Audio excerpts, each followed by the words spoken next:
We, in the past, have talked about odd practices that go on inside the abortion industry related to strange religious practices and occult things, and we know that's pretty widespread. We were able to get some materials here a few years ago from an abortion clinic here in Dallas, and I've had some weird calls. I'm sure you guys have had them too, from people over the years about bizarre things that go on inside these abortion clinics, especially around the issue of feminism and or what I call neo-feminism. Radical feminism. Yeah, and the lesbianism and their anti-Christian views. And it's a pretty bizarre environment to work in. And we've all had these interactions with people that do work in there, and they'll all tell you that they see. It's widespread. It's very widespread. It's very widespread.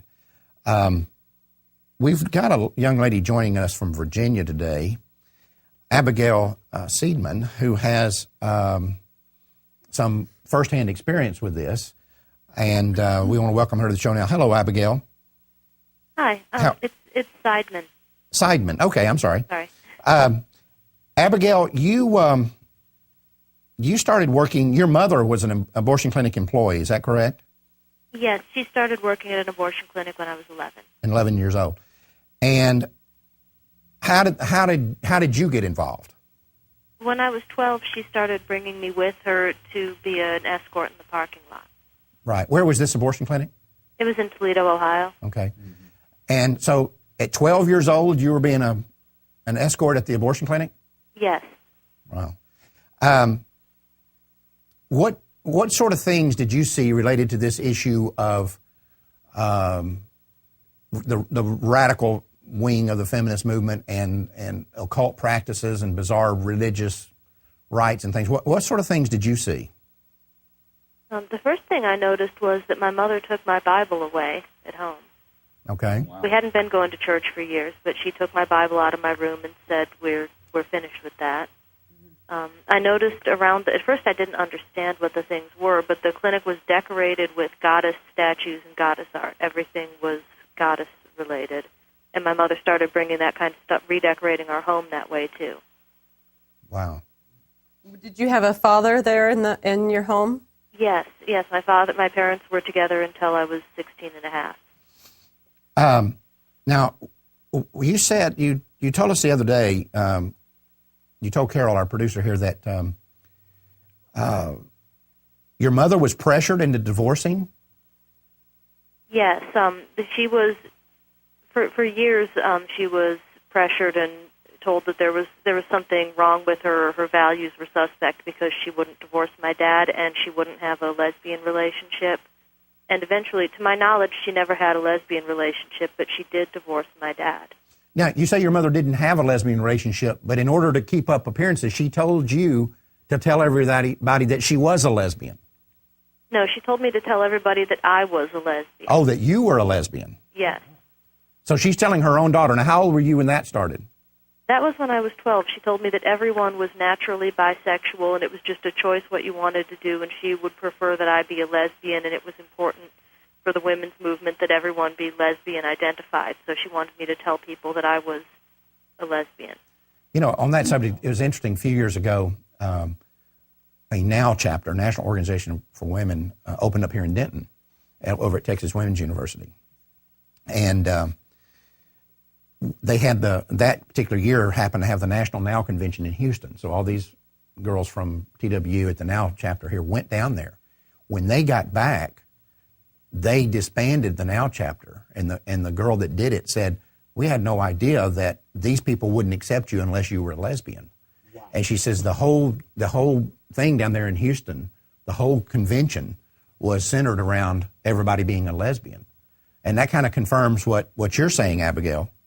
Yeah, that's absolutely true. My mom got involved with NOW at the same time that she got involved with the abortion industry. She was actually vice president of our regional NOW chapter for a year or two.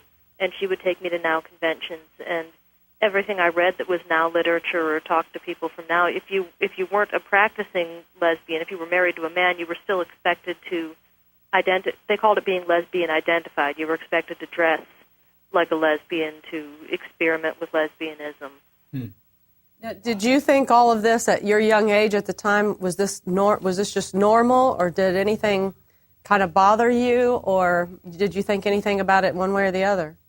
It always bothered me. I hated it. I would constantly fight with my mother about it. I was very rebellious in some senses.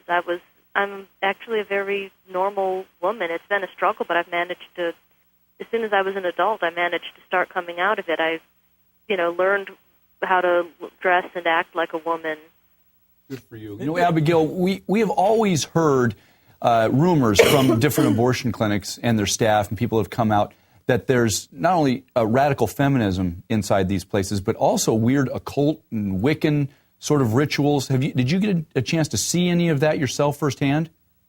I saw peripheral evidence of it and heard it talked about a lot. I didn't see rituals firsthand. One of the things I heard talked about was that having an abortion was your rite of initiation, that there were certain things that they wouldn't talk to you about or that you couldn't understand until you had had an abortion. And, of course, I was very young, so I hadn't had an abortion. That was another thing that my mother was pressured about. I remember some of the other women saying, we don't understand. Your daughter's 16 and she hasn't had an abortion yet. Is she not sexually active? What's wrong with her? Well, of course, if they were encouraging you to be sexually active with other women, you're not going to be pregnant. Mm-hmm. Yeah, well, they encouraged. That's where the everyone is bisexual thing came in. You were encouraged to have sex with men to get pregnant, but not necessarily for other reasons. Wow. Now, go ahead. This is something. She's a young person that literally had to rebel against unrighteousness, and her rebellion was more towards a righteousness state. Right. Yeah, it's bizarre. But what she's saying here goes to something that I've talked about several times in my book on message and in my book Answers, where I talk about how you respond to pro-abortion positions. One of the things I bring up is about how they manipulate language. And if you notice that any time the abortion industry is talking about teen pregnancy, you'll hear them come out and say, we have a nation full of babies having babies. Right. But when they suddenly start talking about these girls having abortions, they're young women exercising their constitutional rights. Like a rite of passage. Like abortion is a rite of passage. And I've written that before, and I've even spoken about that on some talk shows. And I've had these pro-aborts say, oh, you're ridiculous. We're not suggesting having an abortion is a rite of passage. And I'll say, well, then why do you call a 15-year-old girl who says, I'm going to give birth, you call her a baby having a baby? But if she has an abortion, she's a young woman. Mm-hmm.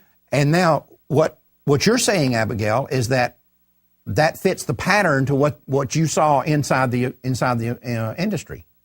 Yeah, that rite of passage terminology I heard all the time. That abortion is a rite of passage. It should be a rite of passage. I remember several of the women would say that every woman's first pregnancy should be aborted. There should be no one giving birth to a first pregnancy. After that, if you want to have a baby, fine, but the first one should be aborted, always. Wow. Isn't that in contrast to what God says, that the first child that opens the womb belongs to him?